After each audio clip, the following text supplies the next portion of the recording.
Hello साथियों, welcome to UP exams वाला। UP exams वाला में आप सभी का स्वागत है। साथियों, आप सब जानते हैं कि मैंने आपसे वादा किया था महत्वपूर्ण अनुच्छेदों की एक सीरीज का, जिसका फर्स्ट पार्ट मैं आपको दे चुका हूं। आज सेकंड पार्ट है। सेकंड पार्ट में यदि हम लोग बात करें तो मैं आज आगे के अनुच्छेदों की बात करूंगा, जिसमें सबसे पहले,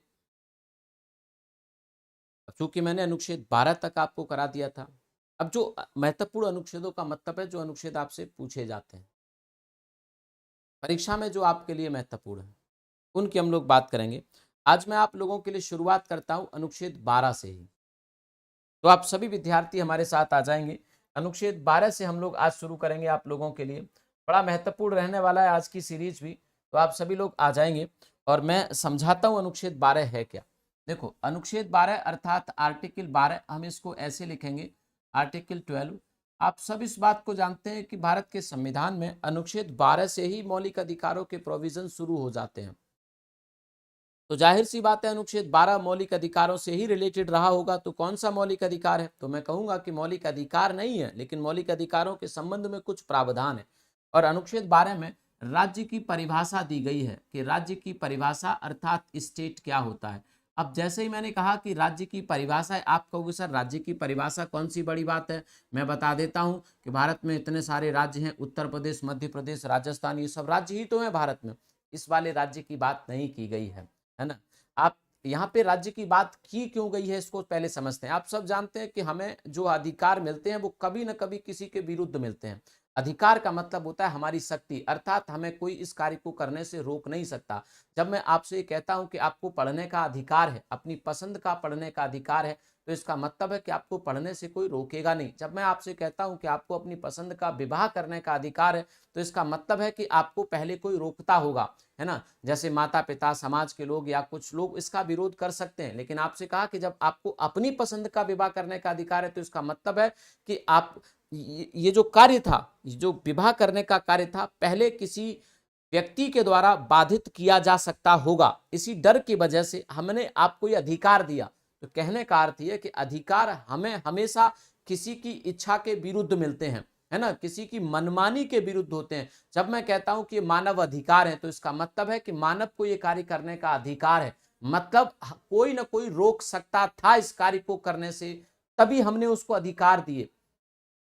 ऐसे हमारे संविधान में मौलिक अधिकार है। मौलिक अधिकार कई तरीके के हैं और ये अधिकार हमें राज्य के विरुद्ध दिए गए, अर्थात राज्य व्यक्ति की आजादी या अधिकारों को छीन सकता था। इनमें जो कार्य दिए गए हैं उन कार्यों को करने से रोक सकता था, इसलिए राज्य के विरुद्ध अधिकार दिए गए।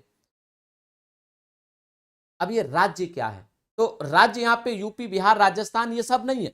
राज्य का मतलब है देश में हर वो शक्ति, हर वो संस्थान जो देश के लोगों के लिए कानून बना सके, जो देश के लोगों के लिए नियम बना सके, जो देश के लोगों को आदेश दे सके, जो देश के लोगों के ऊपर अधिसूचना ला सके, हर वो संस्थान जो हमारी शक्तियों को प्रभावित कर सकता है, हमारी आजादी को प्रभावित कर सकता है, हर वो संस्थान राज्य है संविधान की नजर में।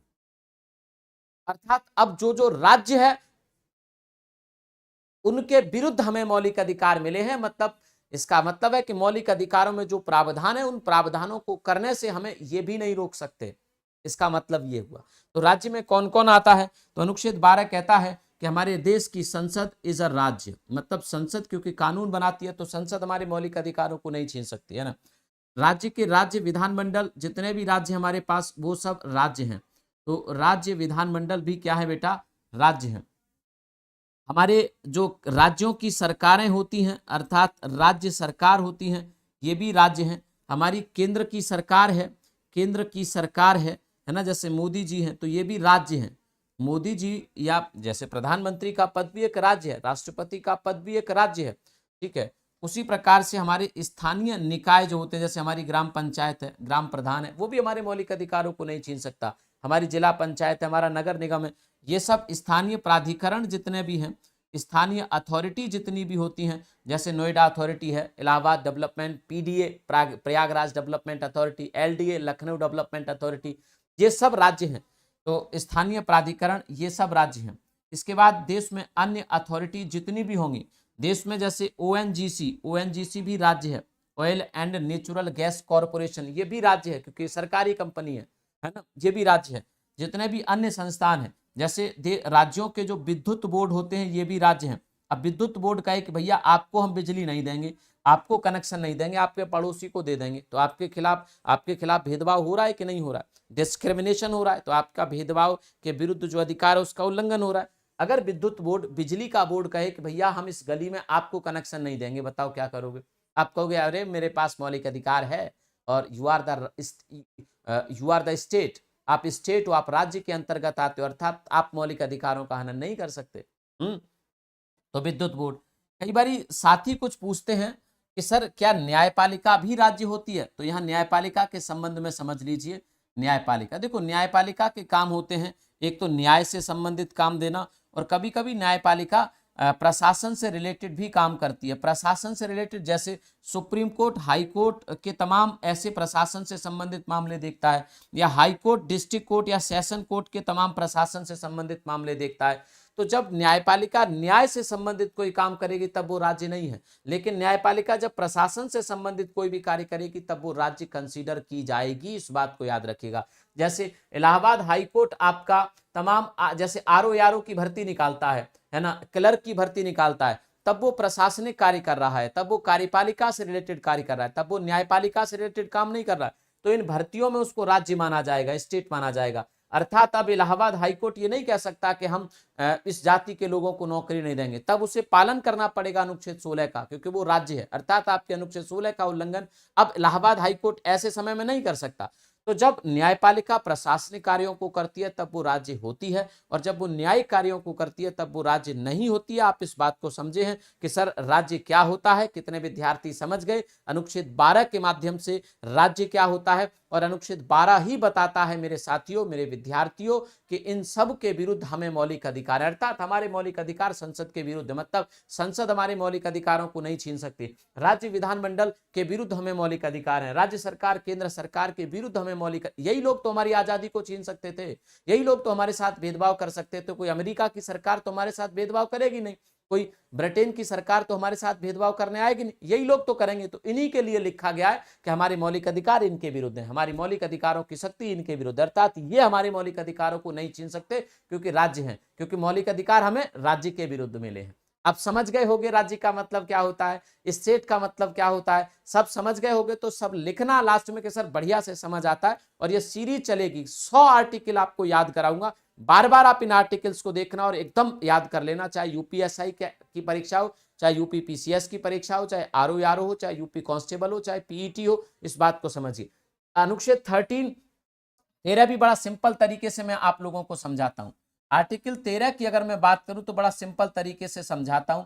आर्टिकल 13 वैसे तो बड़ा है, लेकिन आर्टिकल 13 को इतना समझिएगा कि हमारे देश में आर्टिकल 13 कहता है कि हमारे देश में कोई भी विधि, है ना, या कोई भी कानून या कोई भी नियम, है ना, या कोई भी आदेश, मेरी बात को समझिएगा, कोई भी आदेश या कोई भी उपनियम, है ना, कोई भी उपनियम, कोई भी प्रथा, है ना, कोई भी प्रथा या कोई भी अधिसूचना, है ना, कोई भी अधिसूचना ऐसी नहीं जारी की जा सकती, ऐसी नहीं जारी की जा सकती, ऐसी नहीं जारी की जा सकती, की जा सकती जो मौलिक अधिकारों का हनन करे, जो फंडामेंटल राइट का हनन करे। ठीक है, फंडामेंटल राइट का हनन करे, बहुत महत्वपूर्ण। 13 कहता है कि भारत में कोई भी ऐसी विधि ऐसी नहीं बनाई जा सकती जो मौलिक अधिकारों का हनन करे। आप कहोगे सर मान लीजिए संसद ने ऐसा कोई कानून बना दिया जो मौलिक अधिकारों का हनन कर रहा है, राज्य विधानमंडल ने ऐसा कोई कानून बना दिया जो मौलिक अधिकारों का हनन कर रहा है, केंद्र की सरकार ने कोई ऐसा नोटिफिकेशन जारी किया है, जैसे मान लीजिए केंद्र की सरकार ने, है ना, एक ऐसी भर्ती निकाली जिसमें किसी को भी उन्होंने आरक्षण नहीं दिया, किसी को भी उन्होंने रिजर्वेशन नहीं दिया, उन्होंने कहा कि सब ओपन है, सब जनरल पोस्ट हैं। तो आपको क्या लगेगा? आपको लगेगा कि यार मेरे अनुच्छेद 16 का उल्लंघन हुआ है, अनुच्छेद 16 का उल्लंघन हुआ है, क्योंकि संविधान तो मुझे आरक्षण देता है, संविधान तो मुझे रिजर्वेशन देता है। तो अब आप केंद्र सरकार के खिलाफ सुप्रीम कोर्ट जा सकते हैं। सुप्रीम कोर्ट को जैसे ही बात पता लगेगी कि ऐसी कोई अधिसूचना जारी की ही नहीं जा सकती जो मौलिक अधिकारों का हनन करे।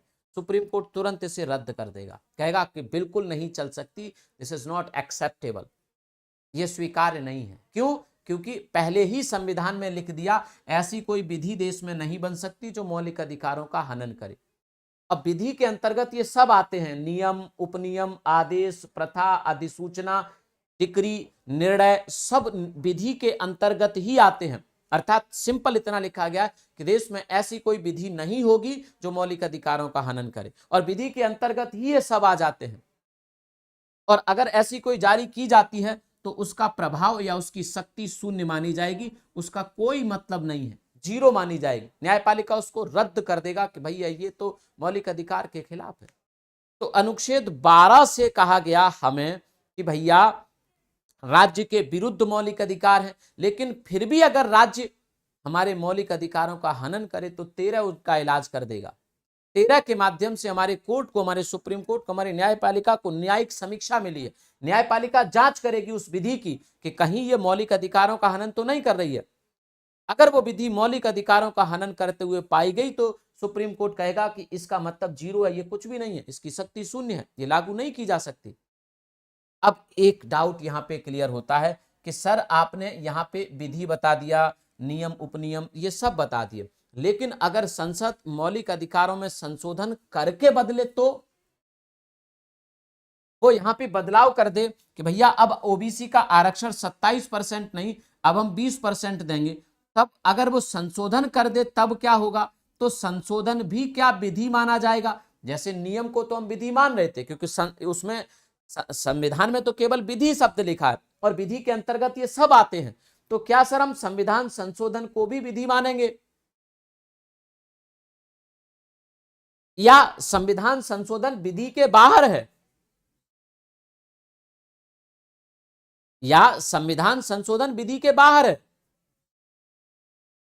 अगर ये विधि के बाहर होगा तो इसका मतलब संविधान में संशोधन करके मौलिक अधिकारों को पलटा जा सकता है। तो देख लेते हैं, एक केस था बेटा, जिस केस को कहते हैं हम केशवानंद भारतीयवाद। क्या कहते हैं? केशवानंद भारतीयवाद, है ना, केशवानंद भारतीयवाद, ठीक है, भारतीयवाद 1973, 1973।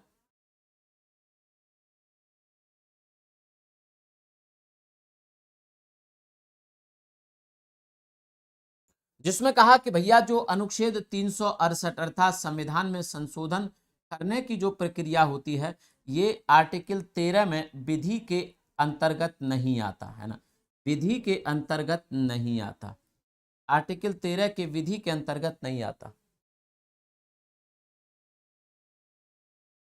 और कहा इसका मतलब जब विधि के अंतर्गत संविधान संशोधन नहीं है तो हम तो सिर्फ विधि की बात कर रहे हैं कि ऐसी कोई विधि नहीं बनाई जा सकती, तो इसका मतलब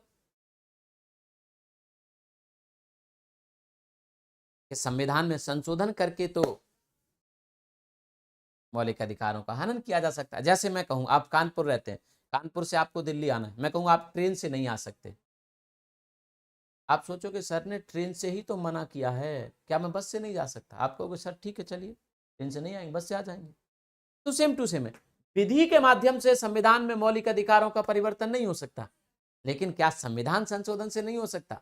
तो कह दिया कि कहां संविधान संशोधन विधि के अंतर्गत नहीं है, इसका मतलब संविधान संशोधन करके मौलिक अधिकारों में बदलाव किया जा सकता है। तो सरकार, संसद अगर चाहे तो संविधान में संशोधन करके हमारा आरक्षण भी बदल सकती है, पलट सकती है, हमारे और अधिकारों को भी संशोधित कर सकती है, अधिकारों को बढ़ा और घटा भी सकती है ना, इस बात को याद रखना। तो ये 2 अनुच्छेद थे, हालांकि कराना तो और भी थे, लेकिन ऑलरेडी हमारी 14 मिनट की वीडियो हो चुकी है तो ज़्यादा हो जाएगी। मैं इस सेशन को बस इतना ही रखूंगा। आप सबके लिए बहुत बहुत शुक्रिया, आप सभी का बहुत बहुत धन्यवाद, है ना। ये PDF भी आपको मिलेगी सभी साथियों, अनुच्छेद 12 और 13 बताए, हालांकि 14, 15, 16 भी 3 लगातार पढ़ाऊंगा, अच्छे तरीके से शॉर्ट में समझाने का प्रयास करूंगा, क्योंकि ये अनुच्छेद थोड़े महत्वपूर्ण हैं। उसके बाद हम महत्वपूर्ण लेंगे बहुत दूर दूर के, मतलब ऐसे नहीं कि लगातार पढ़ाएंगे, लगातार पढ़ाएंगे तो बहुत लंबा चलेगा, इसी प्रकार से मैं आपको पढ़ाता रहूँगा, टेंशन मत लीजिए। शुक्रिया आप सभी का बहुत बहुत धन्यवाद, थैंक यू, जय हिंद, जय भारत, थैंक यू।